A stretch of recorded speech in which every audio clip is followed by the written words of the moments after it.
there's nothing that he'll be remembered for that is positive. The world will know him for what he is, a serial liar. And he has failed against Iran. He has failed in the 39-day war. He has failed in his siege. That is why he is constantly provoking Iran. That is why he's constantly breaking the ceasefire and attacking Iran. And Iran, of course, retaliates because he's failed. And he's looking for a way out. He's looking for a victory that he will not attain. The only thing that will happen is that the global economic crisis will get worse. Now, you're about to watch an absolute unmasking of the global elite on live television. George Galloway sat down with Tehran University professor Mohammad Marandi, and look, they completely blew the lid off the Uniparty's foreign policy grift. We're talking about Donald Trump getting caught red-handed bragging about, literally, stealing millions of barrels of Iranian oil while trying to bully a nation that completely refuses to bow down. But instead of backing down, Marandi brought the absolute raw reality of what's happening in the Persian Gulf right now. He laid out the exact math of how these corporate warhawks are dragging us toward a catastrophic global depression. Watch this establishment narrative completely break down in real time. Make sure you stick around, because I'm going to be giving my full thoughts and breaking down the terrifying economic reality behind this conflict at the exact end of the clip. If you want the raw truth, do me a favor and hit that subscribe button right now. You are watching Floor Leader Insider. Let's roll the tape. Professor, welcome back. I don't need to tell you how sorry we are that the killing has begun again, but then it never really stopped, did it? No, George, and thank you very much for inviting me. It's always a great honor and a pleasure being with you on your show and your wonderful audience. No, the killing never stopped. It didn't even start with this war. It didn't start with the 12-day war last year. We're close to its anniversary. It started before I was born. The United States in 1953 carried out a coup in Iran, imposed the Shah, created the dreaded secret police Sabak, gunned down people during the revolution with U.S. support. Jimmy Carter gave his full endorsement after Black Friday, where a huge number of people were killed in Tehran.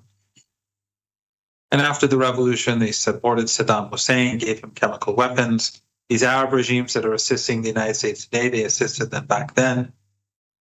It's been the story of my entire life, witnessing the crimes of the United States in our part of the world, in Lebanon and Gaza and the West Bank and across Palestine and across the region, and of course across the world. But today the focus is on Iran.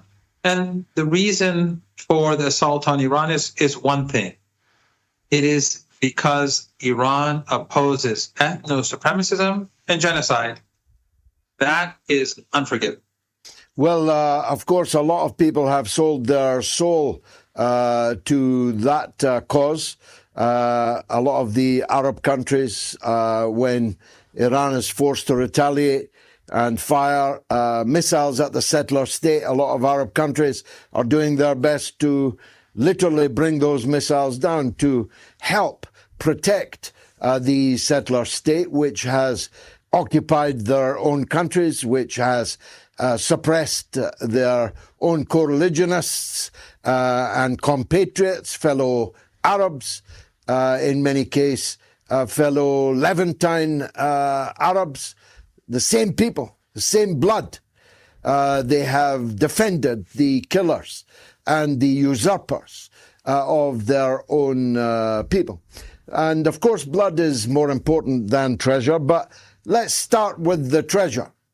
Trump claimed today that, and I'm quoting him directly, he had stolen millions and millions and millions of gallons, or barrels rather, of Iranian oil, and that he had been so tempted to tell us about it, but he couldn't, because that would tip Iran off to what he was doing. But now the Iranians have worked it out. He is able to tell us that he is a thief on a very grand scale. Although he could be lying, because he lies about so much. Which is it? George, he is a serial liar, and he lies about everything. and he is a failure. He is a person who will die and be remembered ultimately as a person who carried out genocide in Gaza and facilitated another genocide and helped carry it out in Lebanon, who carried out unprovoked wars, slaughtered innocent people in the Caribbean, kidnapped presidents, strangled nations, empowered Al-Qaeda, ISIS, and continue to empower neo-Nazis. And of course, the worst of all is Zionism, empower the Zionists. So he has nothing, there's nothing that he'll be remembered for that is positive. The world will know him for what he is, a serial liar. And he has failed against Iran. He has failed in the 39-day war. He has failed in his siege. And that is why he is constantly provoking Iran. That is why he's constantly breaking the ceasefire and attacking Iran. And Iran, of course, retaliates because he's failed. And he's looking for a way out. He's looking for a victory that he will not attain. The only thing that will happen is that the global economic crisis will get worse. And the commodities that come from the Persian Gulf and through the Strait of Hormuz that have been absent from the market for almost 3.5 months now, they will continue to be absent. The shortage will grow. And if there is war and critical infrastructure is destroyed, then there will be nothing from the Arabian Peninsula that will go to the market in future months and years. And that, I think, is quite clear what will lead the world to. It will lead to a catastrophic global depression, economic depression, that will be worse than the 1930s because of the circumstances that we're living in today. We live in a very different world and a very fragile place with high-tech weapons and AI. And I think a global economic depression that would be worse than the 1920s will devastate the world in more ways than we can imagine. Now, clear this up. An Apache helicopter, isn't it wonderful how they call their weapons of war after the indigenous peoples that they genocided out of existence? An Apache helicopter was, it crashed, first of all. Then it was shot down. Then it wasn't shot down. By some miracle, he called it. The drone, how a drone could lodge itself between two pilots and not explode, in which case, of course, the helicopter was never brought down, neither by a crash, nor was it shot down. But this is now the proximate reason for a resumption of savagery by the United States military. Was it shot down? Did it exist? Is it like the Chimera in the desert where a pilot had to be rescued, except there was no pilot, he wasn't rescued? I mean, what is happening? George, I don't think anyone in Iran clearly knows, at least not the people who I know. If the helicopter was, and this was offensive weapon with missiles and cannons and machine guns, if this helicopter was over the Strait of Hormuz, what was it doing there in the first place? And second of all, Iranians always take responsibility. They pride in announcing when they shoot down American jets or drones or when they destroy American assets. This is aggression against Iran. The Iranians never took responsibility. They never denied responsibility. And I think the reason for that is obvious, because if Iran had denied responsibility, the Americans would have seen that as a sign of weakness. They would say, oh, they're afraid of us attacking them, so they're denying responsibility. So the Iranians remained indifferent. All they said is that if you attack us, we will strike back hard. And that's what they did. And since the ceasefire, it's always been the Americans who violate the ceasefire. It's always been the Americans who assault Iran, and then the Iranians respond. And of course, the war itself was a savage act of criminal behavior where thousands of people were slaughtered for no reason whatsoever. And George, I mean, we live in a truly dystopian times. Iran's guilt, as I said earlier, is because it is supporting the Palestinian people. It's while Erdogan and Aliyev are transporting oil to their business partner in Tel Aviv, while Sisi is purchasing gas, while Jordan is doing business, while everyone else has secret relations or open relations with the regime, Iran is supporting the Palestinian people. And that's why it's guilty. That's why it must be destroyed. Why is it that Lebanon is being destroyed and demolished? Why is it that city after city is being flattened and the Western media will try to justify it, call these Hezbollah strongholds, where all we're seeing is dead families, slaughtered families? Because Hezbollah ought to draw away forces from genocide in Gaza. When the Israeli regime had the intention of genocide, and anyone could see it just by reading the South African complaint to the ICJ, the regime's leaders were open about their genocidal intentions. So Hezbollah drew away half the Israeli army, or 50, 40%, I don't know the exact numbers, away from Gaza so they wouldn't be able to overrun it, to give the people of Gaza a chance. And they knew that the regime would seek revenge. They knew that their families would be targeted.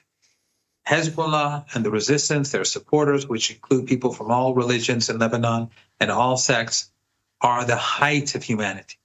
Yet the West tries to justify the genocidal acts against their families, against the community, their supporters.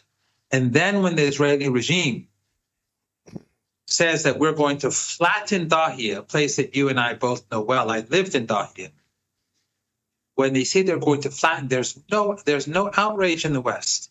They're going to flatten London, they're going to flatten Moscow, they're going to flatten New York.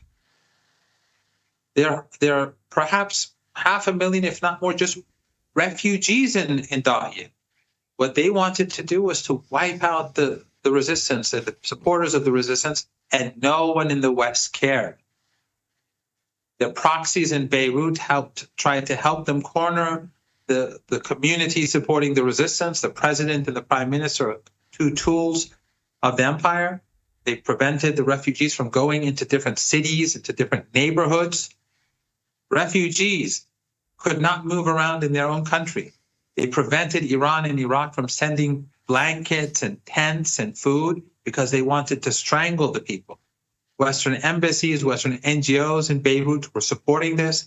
Regimes in the Persian Gulf were telling their Al-Qaeda and ISIS and Wahhabi and Salafi Takfiris to corner the resistance. And then Iran saw there was nothing else that they could do but to intervene and to block this massacre. So Iran's guilt, George, is that it supports the Palestinian people and it opposes genocide, while everyone else either helps carry it out or is complicit in some way or another. And today, Iran's guilt is that it supports the people of Lebanon and those in Lebanon who support the Palestinian people. We are truly a guilty people, George. We are extremely guilty. We deserve all of this. And that's why Western media hates us so much. Now, the latest from President Trump that I saw, this after a day of verbal diarrhea, of filth and threats, blood-curdling threats, was that there's an agreement already negotiated.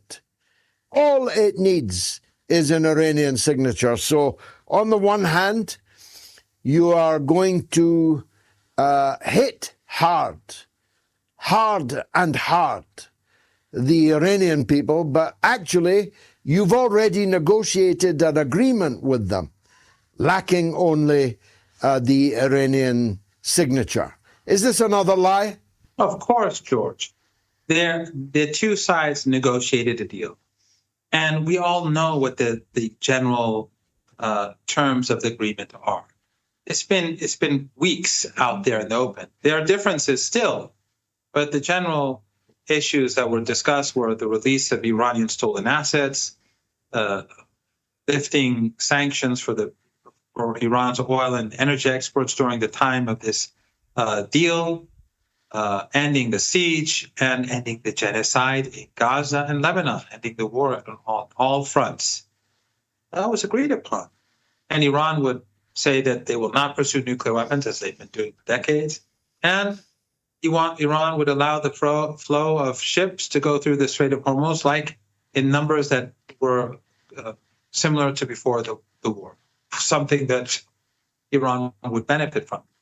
But Trump, since then, has repeatedly walked away from the deal. We saw him in public say more than once, I'm not going to give their assets. I'm not going to remove the sanctions. His negotiators wrote this. His negotiators wrote these things. They're on paper. And it's a good thing that Iran doesn't negotiate directly and everything is written, because history will remember the deceit of the United States. And then he says, I will not lift the siege. Then if you're not going to do these things, then why do you send your negotiators and agree? So he is completely dishonest and deceitful. And he's under pressure from the Zionists and the Israeli regime, obviously. Now, why is that the case?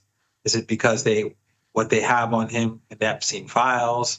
Is it because of the donors? Is it a combination of all things? I think it's everything, really. But the fact is that he's the one who does not have the ability. He's a weak person, George. He's a terribly weak person. He does not have the ability to sign this deal. And now he thinks that what he could not achieve in war, a war where he miscalculated extraordinarily, he thinks that he's going to be able to threaten Iran and corner Iran at the negotiating table and get the concessions there. It's not going to happen. Stop and really think about the sheer absurdity of the geopolitical theater we are being forced to watch. You have Donald Trump on one hand making blood-curdling threats, bragging about running a massive oil heist, and then claiming he's got a negotiated deal just waiting for an Iranian signature. It's a complete lie.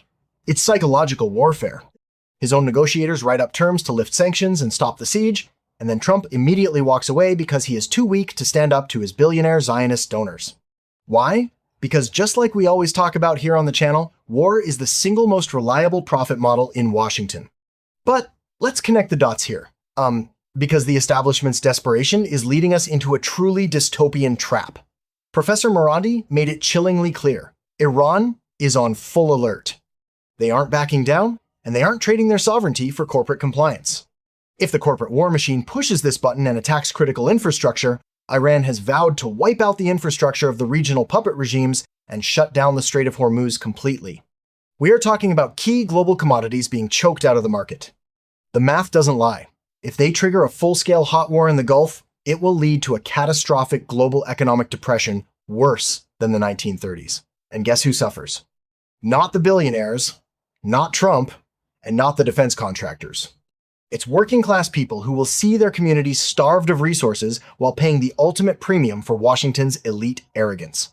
They need you arguing over partisan distractions so you don't realize that the Western economy is fragile, over-leveraged, and completely vulnerable to the exact destruction these psychopaths are provoking. Marandi didn't just break down a conflict. He exposed the exact point where elite hubris meets global collapse. Look, here at Floor Leader Insider, we don't play the uniparty's games, and we sure as hell don't buy the sanitized versions of the truth. We track the money and expose the grift. If you are ready to see the establishment unmasked, make sure you hit that subscribe button right now. Drop a like, let me know your thoughts on Trump's oil claims in the comments below, and I'll see you guys in the next one. Peace.